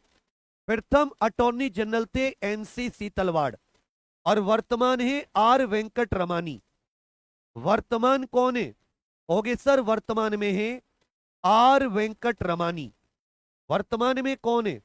R वेंकट रमानी। अनुच्छेद 76 के द्वारा ये एक ऐसा व्यक्ति है जो किसी भी संसद की सदन की बैठक में भाग ले सकता है पर वोट नहीं कर सकता। सदन की बैठक में भाग ले सकता है लेकिन वोट नहीं कर सकता। याद रखिएगा, राष्ट्रपति नियुक्त करते हैं। कौन नियुक्त करते हैं? राष्ट्रपति। अनुच्छेद 76। भारत के महान्यायवादी की नियुक्ति, महान्यायवादी की नियुक्ति भारतीय संविधान में 10वां संवैधानिक संशोधन, 10वां संविधान संशोधन ये किस वर्ष हुआ था? अब ऐसा तुम पढ़ते नहीं हो 10वां संविधान संशोधन, लेकिन दादरा नगर हवेली जब अच्छे से पढ़ोगे कि भारत का कौन सा राज्य कब बना, तो ये हमारी इस किताब में है जो तुमको पॉलिटी की अपलोड कराई है। इसमें बताऊं कौन से नंबर पर? इसमें आपको बताऊं ये पेज नंबर 24 पर ये सारी की सारी चीजें हैं। तो उसमें साथी दादरा नगर हवेली को यूटी के तौर पर शामिल किया गया था। यूटी के तौर पर 10वें संविधान संशोधन से 1961 में। खेल और खिलाड़ी, इनमें से कौन सा जोड़ा सही है? यहां पर दो जोड़े दे रखे हैं, हॉकी का पॉल पोगबा और फुटबॉल का सोहेल अब्बास। कह रखा खेल और उसका खिलाड़ी, कौन सा जोड़ा सही है? तो देखिए, जो पॉल पोगबा नाम के खिलाड़ी हुए, इनका संबंध फुटबॉल से है, ना कि हॉकी से। और जो ये सोहेल अब्बास हुए, इनका संबंध हॉकी से, ना कि फुटबॉल से। ये अब सही है। Paul Pogba football, Sohail Abbas hockey.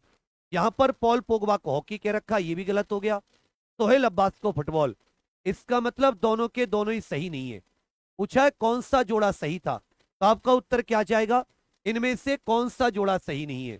कौन सा जोड़ा कह रखा है? आप सभी के लिए ध्यान दीजिएगा। गोल गुंबज किस राज्य में स्थित है? गोल गुंबज, ये मकबरा है।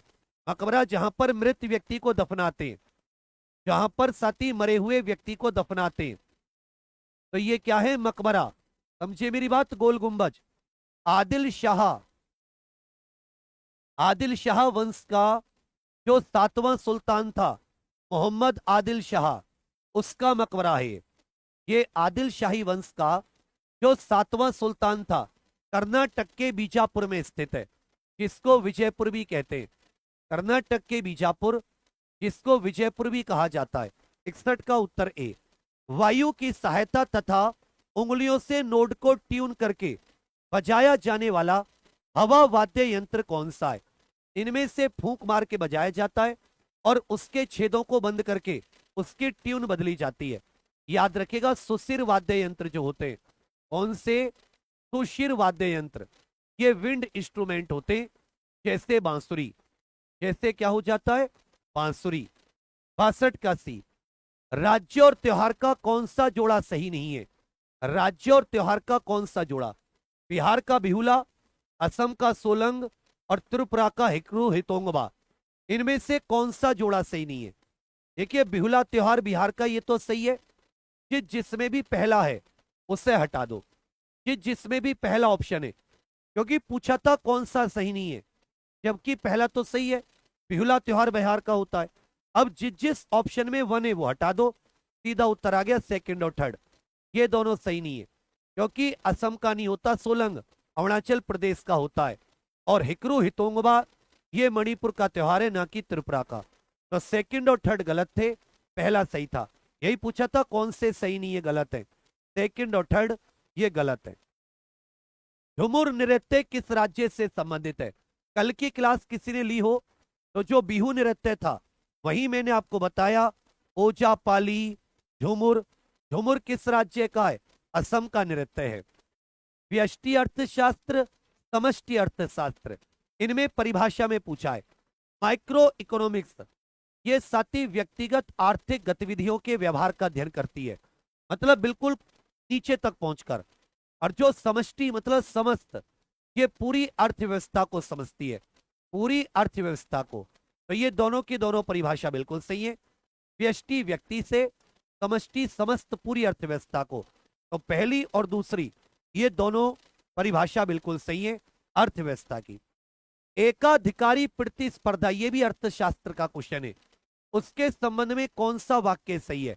एकाधिकारी का मतलब है, जैसे रेलवे समझो, तो जो भारतीय रेलवे है, या जैसे कैटरिंग की बात करें कि भारतीय रेलवे में टिकट कराना हो या आपको कुछ खाना पीना हो, तो आप किसके थ्रू खरीदते हैं? भाई भारतीय रेलवे में कंपनी है ना, क्या नाम है उसका? रेलवे की एक कंपनी है ना, जिसके थ्रू आप टिकट खरीदते हैं, उसका कुछ नाम है ना। इसके अलावा तो किसी का नहीं खरीद सकते। या रेल सरकारी आईआरसीटीसी। तो कैटरिंग, टिकट, इन सब पे किसका एक अधिकार है? आईआरसीटीसी का। IR, Indian railway catering and tourism corporation, IRCTC. इसका एकाधिकार है या नहीं है? एकाधिकार का मतलब है केवल एक ही कंपनी या संस्था उस सामान को बना रही है या उस सेवा को उपलब्ध करा रही है। तो इसके द्वारा जो बनाई गई वस्तुएं होती हैं, एकाधिकार। मोनोपोलिस्टिक कंपटीशन में, इसमें साथी ये तो हो गया मोनोपोली, लेकिन यहां पर मोनोपोलिस्टिक की बात हो रही है। किसकी बात हो रही है? पूछा कौन सा वाक्य? उसके द्वारा उत्पादित वस्तुएं सजातीय नहीं होती, ये गलत है। फर्मों की संख्या छोटी होती है, प्रवेश निर्बाध नहीं होता। ये जो पहला वाला पॉइंट है, जो मोनोपोलिस्टिक कंपटीशन होता है, इसमें याद रखेगा भैया, इसमें जो वस्तुएं होती हैं, इसमें एक जैसी, थोड़ा सा अंतर, लेकिन एक जैसी थोड़ा बहुत अंतर, जबकि यहां पर कह रहा है एक जैसी नहीं होती। जैसे मैं टूथपेस्ट की बात करूं या टूथ ब्रश की बात करूं, तो टूथ ब्रश जो है, इसे तो लगभग कई सारी कंपनी बेच रही है, सबका टूथ ब्रश एक जैसा है। या जो ये ताती बनियान होती है, जो पुरुषों की बनियान होती है, आता है ना डॉलर, मैक्रो, माचो, अब इसमें कोई अंतर तो है नहीं, सारी बनियान है, थोड़ा बहुत अंतर होता है हल्का फुल्का, कोई माचो मैन को कुछ बना देता है, को कुछ बना देता है, लेकिन मिलते जुलते प्रोडक्ट होते हैं ना। ऐसी फर्मों को मोनोपोलिस्टिक प्रतिस्पर्धा कहा जाता है, एकाधिकारी। लेकिन मुझे बताओ, क्या ये वस्तुएं मिलती जुलती नहीं होती? यहां पर कह रखा है वस्तुएं मिलती जुलती नहीं होती। ये जो पॉइंट है, मतलब वस्तुएं मिलती जुलती सजाती है, एक जैसी नहीं होती एकदम। अगर आप होमोजीनियस की बात करो, तो वस्तुएं जो है वो एक जैसी होमोजीनियस नहीं होती है। थोड़ा बहुत आप कह सकते हो भैया, उसमें हल्का फुल्का क्या होता है, आप कहोगे सर हल्का फुल्का, इसमें लिटिल चाहे थोड़ा सा हो। बाकी फर्मों की संख्या छोटी, ये गलत है। फर्मों का प्रवेश निर्बाध नहीं होता, ये भी गलत है। सीमांत, मार्जिनल टर्नओवर एवरेज टर्नओवर से ज्यादा नहीं। प्रश्न संख्या 67, ये सब अर्थव्यवस्था में पढ़ोगे, जहां आपको इस प्रकार के सारी की सारी चीजें पढ़ाएंगे।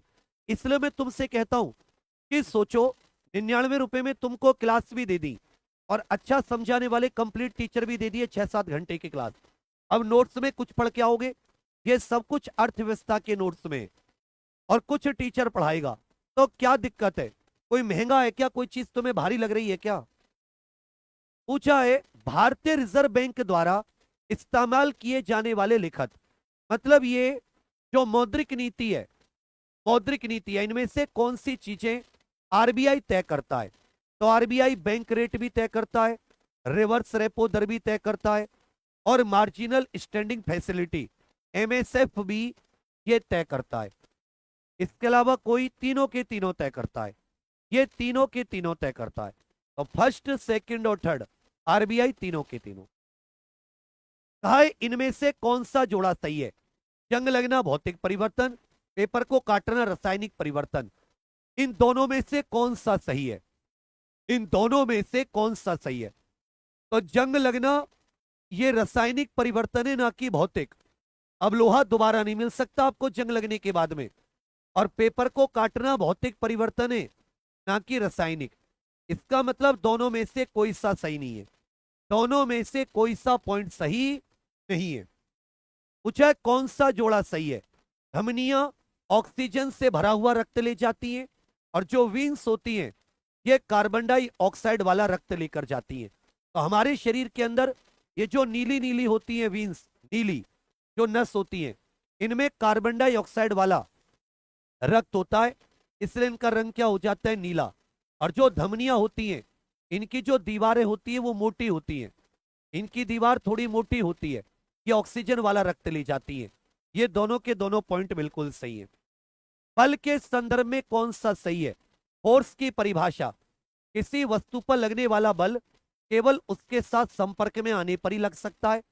अब जैसे गुरुत्वाकर्षण है, गुरुत्वाकर्षण में तो संपर्क की आवश्यकता नहीं है, गुरुत्वाकर्षण तो चीजों पर दूर से भी बल लगाता है। इसका मतलब पहली वाली बात गलत है। द्रव बर्तनों की दीवार पर कोई दाब नहीं लगाते, ये बात भी गलत है। एक पिचकी हुई बोतल में पानी भर दो, बोतल दोबारा से अपनी वापस शेप में आ जाती है। इसका मतलब जो द्रव होते हैं वो बर्तन की दीवार पर दाब लगाते हैं, जबकि यहां पर क्या रखा है? कोई दाब नहीं लगाते। ये भी सही नहीं है, ये भी सही नहीं है।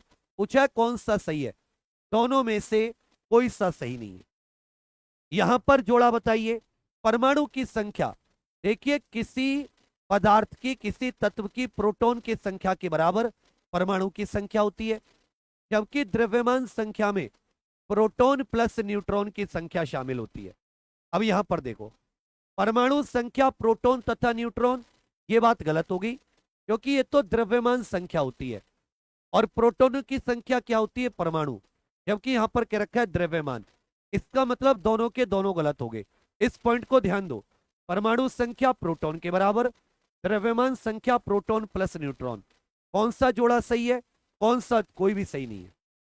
फिर देख लेते हैं। ये एक अवतल दर्पण है। क्या है? अवतल दर्पण। अवतल दर्पण में साथी ये सी होता है, ये एफ होता है, ये इसका साथी ध्रुव होता है। कह रखा है अगर साथी बिंब सी पर है तो प्रतिबिंब भी सी पर बनेगा, बराबर बनेगा। ये बात बिल्कुल सही है। बिंब एफ पर है तो इसका जो प्रतिबिंब होगा वो एफ पर बनेगा, ये बात गलत है। ये एफ पर नहीं बनेगा, ये साथी कहीं दूर इन्फिनिटी पर बनेगा। कहां पर बनेगा? इन्फिनिटी पर। कह रखा बिंब अनंत पर है, इन्फिनिटी पर, तो प्रतिबिंब एफ पर समान साइज का, बिल्कुल वहां पर है कहीं कोई चीज दूर, एफ पर बनेगा, लेकिन समान साइज का नहीं होगा, एकदम बिल्कुल छोटा होगा। यहां पर समान साइज बता रखा है, गलत है, बिल्कुल छोटा होगा। तो इसका मतलब इसमें कौन सा सही है? कौन सा सही नहीं है? पहला सही है, सेकंड थर्ड सही नहीं है। पहला सही है, सेकंड और थर्ड जो है ये दोनों सही नहीं है। विश्व का दूसरा सबसे अधिक जनसंख्या वाला देश बताइए। विश्व का दूसरा सबसे अधिक जनसंख्या वाला देश। अब सबसे ज्यादा जनसंख्या किसकी है? भारत की। और दूसरे नंबर पर कौन हो गया? चीन। तो वही तो पूछा था। चीन साथी इस समय अब दूसरे नंबर पर है। टियाग्रा जलप्रपात कहां पर स्थित है? टियाग्रा फॉल्स ये उत्तरी अमेरिका महाद्वीप में स्थित है। जबकि एंजल फॉल्स दुनिया का सबसे ऊंचा झरना, ये दक्षिण अमेरिका के वेनेजुएला में, ये दक्षिण अमेरिका के वेनेजुएला में स्थित है। जबकि नियाग्रा, ये याद रखिएगा, उत्तरी अमेरिका महाद्वीप में, ये कनाडा और अमेरिका के बॉर्डर पर है। महासागर की परपटी का मुख्य खनिज घटक क्या है? जो महासागर होते हैं, ओशियन होते हैं, इनकी जो नीचे का तल होता है उस पर क्या पाया जाता है? सिलिका, मैग्नीशियम, ये दोनों पाए जाते हैं। सिलिका, मैग्नीशियम, ये दोनों के दोनों पाए जाते हैं। सिलिका और मैग्नीशियम अच्छे से याद रखिएगा, ये दोनों के दोनों पाए जाते हैं महासागरों में। इनमें से कौन सी गैस बहिर्मंडल से अंतरिक्ष में तैरती है? इनमें से कौन सी गैस है जो हमारी पृथ्वी की सबसे दूर वाली परत जो है उसमें से निकलकर अंतरिक्ष में चली जाती है? कौन सी गैस पाई जाती है? तो हीलियम भी पाई जाती है, हाइड्रोजन भी पाई जाती है। इतनी ऊंचाई पर ऑक्सीजन नहीं पाई जाती। तो पहली और दूसरी ये आपका बिल्कुल सही है। कहा है मेन्यू स्क्रिप्ट जो साथी हस्तलिपि होती थी, जो हाथ से लिखे ग्रंथ होते थे, वो सामान्यतः किस पर लिखे जाते थे? जो हस्तलिपियां होती थी, जो हाथ से लिखे ग्रंथ होते थे, ये सामान्यतः किस पर लिखे जाते थे? याद रखिएगा, ताड़ के पत्र पर। किस पर? पाम ट्री पर। Poverty and un British rule in India, ये किताब किसने लिखी है? Poverty and un British rule in India, कहोगे दादा भाई नौरोजी ने लिखी है। दादा भाई नौरोजी। किस मुगल सम्राट ने राजा राममोहन राय को अपने दूत के रूप में लंदन भेजा था और इसी ने राजा की उपाधि दी थी? राजा की उपाधि भी इसी ने दी थी। राजा की उपाधि दी थी और अपने दूत के रूप में लंदन भेजा था राजा राम मोहन राय। याद रखिएगा, अकबर द्वितीय। अकबर द्वितीय। अकबर द्वितीय ने पूछा है बंगाल की निम्नलिखित फैक्ट्रियों में से एक जो पुर्तगालियों द्वारा स्थापित की गई थी, इनमें से पुर्तगालियों ने बंगाल में कौन सी फैक्ट्री, भाई बंगाल में कौन सी फैक्ट्री? सबसे पहली फैक्ट्री तो इन्होंने कोचीन में स्थापित की। अब कह रखा है बंगाल की सबसे पहली फैक्ट्री इनकी कौन सी थी? बंगाल की सबसे पहली, अच्छे से याद रखिएगा, इन्होंने हुगली में स्थापित की थी, पुर्तगालियों ने भी। अजंता एलोरा की गुफाएं, ये महाराष्ट्र में स्थित है। अजंता एलोरा। मुसम्मन बुर्ज भारत के किस किले में स्थित है? मुसम्मन बुर्ज ये भारत के किस किले में स्थित है? मुसम्मन बुर्ज, क्योंकि टफ क्वेश्चन थोड़ा सा घूम के पूछ लिया, यही वो क्वेश्चन है जो तुम्हें पार लगाएंगे इस बार। इस बार भरोसा करके पेपर में जाओ तो सही, तुमसे पहले किसी को नुकसान नहीं हुआ है, तुम्हें भी कतई नुकसान नहीं होगा। और रोज आया कीजिए, रोज। यह क्लास कल से 9 बजे तांडव क्लास में बदल रही है। मैंने क्या सोचा है, एक दिन जैसे 17 तारीख को जीके तांडव एक हिस्ट्री कंप्लीट करा देता हूं, फिर 18 को प्री 100 नंबर वाली, फिर 19 को जीके तांडव, फिर 20 को 100 नंबर। तो एक दिन लंबी क्लास, एक दिन अपने 100 क्वेश्चन वाली, जिससे कि आपको रिवीजन का भी मौका मिल जाए। तो कल सब लोग तैयार है ना? 9 बजे यस लिख दो, एकदम करेक्ट। आगरा के लाल किले में मुसम्मन बुर्ज बनवाया था, जहां से जब बूढ़ा हो गया था शाहजहां और औरंगजेब ने उसको कैद कर लिया था, वो ताजमहल देखता था। 82 का ए। अभिनव भारत समाज की स्थापना, अभिनव भारत समाज की स्थापना किसके द्वारा? अभिनव भारत समाज की स्थापना किसके द्वारा की गई थी? 1904 में। सबके सब बताइए। याद रखिएगा, विनायक दामोदर सावरकर, वीडी सावरकर। भारत का सर्वप्रथम लूनर प्रोब, लूनर का मतलब होता है चांद, चांद पर जाने वाला भारत का पहला यान कौन सा था? लूनर शब्द का अर्थ होता है चांद। याद रखिएगा, चंद्रयान प्रथम, चंद्रयान प्रथम 2008। इनमें से कौन सी उपधातु या अर्ध धातु है, उपधातु अथवा अर्ध धातु है, जो सेमीकंडक्टर बनाने के काम आती है? होगे सर सिलिकॉन। इनमें से कौन सा कथन सत्य है? पानी हाइड्रोजन ऑक्सीजन का मिश्रण है, पानी नाइट्रोजन ऑक्सीजन का यौगिक है, पानी ऑक्सीजन और हाइड्रोजन का यौगिक है, पानी एक मूल तत्व है। तो याद रखिएगा, जब 3:8 में, जब साथी 1:8 में एक हाइड्रोजन 8 ऑक्सीजन मिलाते हैं तो पानी मिलता है। पानी एक कंपाउंड है, पानी एक यौगिक है। इसको आप सामान्य रूप से अलग नहीं कर सकते, विद्युत के द्वारा अलग कर सकते हैं। मनुष्य के शरीर में वर्टिब्रेट कहां पाए जाते हैं? मनुष्य के शरीर में वर्टिब्रेट, जो हमारी रीढ़ की हड्डी होती है, इसको ही वर्टिब्रल कॉलम भी कहा जाता है। प्रसिद्ध तिरुमाला मंदिर, ये आंध्र प्रदेश के, आंध्र प्रदेश में, जहां पर अभी लड्डू को लेकर बहुत ज्यादा विवाद हुआ है कि वहां नकली घी से लड्डू कंपनी ने धोखेधड़ी कर दी। भगवान के साथ भी सोचिए, वेंकट आद्री पहाड़ी पर स्थित है। 7 पहाड़ियां, ये 7, उन 7 में से जो वेंकट पहाड़ी है उस पर प्रसिद्ध तिरुमाला मंदिर है। जय गोविंदा। पाकिस्तान के संसद को दिया गया स्थानीय नाम क्या है? पाकिस्तान की संसद को क्या कहा जाता है? मजलिस ए सूरा कहा जाता है। पूछा है, पानी के नीचे दुनिया की सबसे गहरी अनुसंधान प्रयोगशाला कौन सा देश बनाएगा? National institute of ocean technology, ये चेन्नई में स्थित है। कहां पर स्थित है? चेन्नई। पानी के नीचे दुनिया की सबसे गहरी अनुसंधान प्रयोगशाला कौन सा देश? याद रखिएगा, भारत। भारत ने घोषणा की है। लास्ट के 10 क्वेश्चन। भारत ने टीबी में कितनी कमी दर्ज की है? डब्ल्यूएचओ की global TB report I. WHO की कौन सी रिपोर्ट? जो ग्लोबल टीबी, उसके अनुसार भारत ने टीबी में साथी कितनी कमी दर्ज की है? याद रखिएगा, 21%, जबकि हमने 2025 तक टीबी समाप्ति का लक्ष्य रखा है। खेलो इंडिया यूनिवर्सिटी खेल 2025, ये किस राज्य में? खेलो इंडिया यूनिवर्सिटी गेम्स, याद रखिएगा, Rajasthan. Air chief marshal AP Singh ने न्योमा एयर बेस का उद्घाटन कहां पर किया है? न्योमा एयर बेस का उद्घाटन कहां पर किया है? न्योमा एयर बेस, याद रखिएगा, लद्दाख में। पूछा है भैया, हॉकी विश्व कप की, हॉकी विश्व कप 2026 की संयुक्त मेजबानी किसके द्वारा की जाएगी? हॉकी विश्व कप 2026 तो बेल्जियम और नीदरलैंड के द्वारा।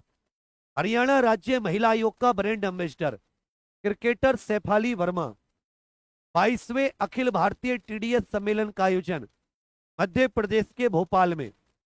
जनजातीय गौरव दिवस, याद रखिएगा, भगवान बिरसा मुंडा जी का बर्थडे 15 नवंबर, भारत में जनजातीय गौरव दिवस। 44वां भारतीय अंतरराष्ट्रीय व्यापार मेला नई दिल्ली प्रगति मैदान। और कुमिनी कौशल किसके लिए, जिनकी हाल ही में मृत्यु हुई है? ये एक अभिनेत्री रही है। अभ्यास गरुड़ 25 भारत और किस देश के बीच में? गरुड़ 25 किस किस के बीच में? गरुड़ 25 याद रखिएगा, भारत और फ्रांस के बीच में। अब स्कोर बताइए कि 100 में से आपका स्कोर कितना है? थोड़ा सा आज आपको धक धक हुई होगी, पर देखो केवल उतना नहीं कि जो तुम्हें आता है, भाई जो चीजें नहीं आ रही उनका मैं एक्सप्लेनेशन तो कर रहा हूं ना। रही बात करंट इत्यादि की, इसी के लिए तो सुबह 7 बजे मेहनत करूंगा उठ के ठंड के दिनों में। तो कल सुबह 7 बजे के लिए कौन कौन तैयार है? ज्यादा आए ना आए उस पर ध्यान नहीं देना, क्योंकि आपको अपनी साथी उस पर ध्यान देना है। तो ये याद रखिएगा, इंट्रोडक्शन क्लास है सुबह 7 बजे। स्ट्रेटेजी के को कैसे पढ़ना है, करंट अफेयर को कैसे पढ़ेंगे, सुबह 7 बजे सब लोग आ जाना। और यहाँ पर एक लिंक दिखाई दे रहा है आपको नीचे की ओर, यूपी होमगार्ड बुक लॉन्च। इस बुक वाली इवेंट को सबके सब लाइक कर जाना, दोनों की दोनों इवेंट को लाइक कर जाना। बुक वाली इवेंट को याद रखिएगा, होमगार्ड की बहुत प्यारी सी बुक आ रही है। किस तारीख को आ रही है? 22 तारीख को। तो सबके सब साथी क्या करना, यहाँ पर ये लाइक है 659, इनको 2000 कर देना लाइक करके। 22 तारीख रात को 9 बजे। तो कल से थ्योरी की क्लासेस सुबह शाम को प्रैक्टिस 4 बजे से, और रात को तांडव क्लास है। कौन सी तांडव क्लास कैसे लगी कमेंट करके जरूर बताना। सबसे इंपॉर्टेंट है किताब का, इन सब का फायदा कब होगा बच्चा? जब आप अपने आप से एक बार पढ़ना शुरू करोगे। तो जो अंतिम प्रयास आप सभी के लिए निकाला है, जो साथी नहीं जुड़े, तो जो उम्मीद है कि आप सभी लोग जुड़ गए होंगे, क्योंकि वो उतना महंगा ही नहीं है। एक आध क्वेश्चन और है। गायिका पलक मुच्छल, इन्होंने सबसे ज्यादा हृदय सर्जरी कराई है। और हीराकुंड डैम, ये महानदी पर, ये 2 क्वेश्चन एक्स्ट्रा थे। तो सबके सब अंतिम प्रयास बैच से एग्जाम प्रो ऑफिशियल एप्लीकेशन पर जरूर जुड़ना। जिसने वीडियो को लाइक नहीं किया कर दीजिए, जिसने चैनल को सब्सक्राइब नहीं किया कर लेना। और मेहनत करेंगे कल से दोबारा से एक बार जी जान लगाकर। शायद तुम अपने लक्ष्य को भूल चुके हो, शायद वो बच्चे जो 6 नवंबर को तुम्हारे अंदर क्या आग थी, आज से 7 दिन पहले क्या आग थी, आज क्या आग है, दोनों में बहुत अंतर है। 9 तारीख को तुम कुछ और थे, तुम्हारे अंदर था सर पढ़ेंगे पूरी मेहनत करेंगे, आज तुम कुछ और हो। 10% बच्चे बचे हैं केवल मेहनत करने वाले, और यही 10% सिलेक्शन लेंगे। इससे अपने आप को निकलने मत देना। थैंक यू, धन्यवाद। टोनी बेटा हम सब हैं तो सही, क्यों परेशान हो रही हो? लोग आएंगे इसके जाएंगे, तुम्हें क्या टेंशन है? मैं तो जिंदा हूं ना। बुक का प्राइस बहुत ही कम, एकदम बहुत कम। जो लाइव आएंगे उनके लिए और कम। थैंक यू, धन्यवाद, जय हिंद।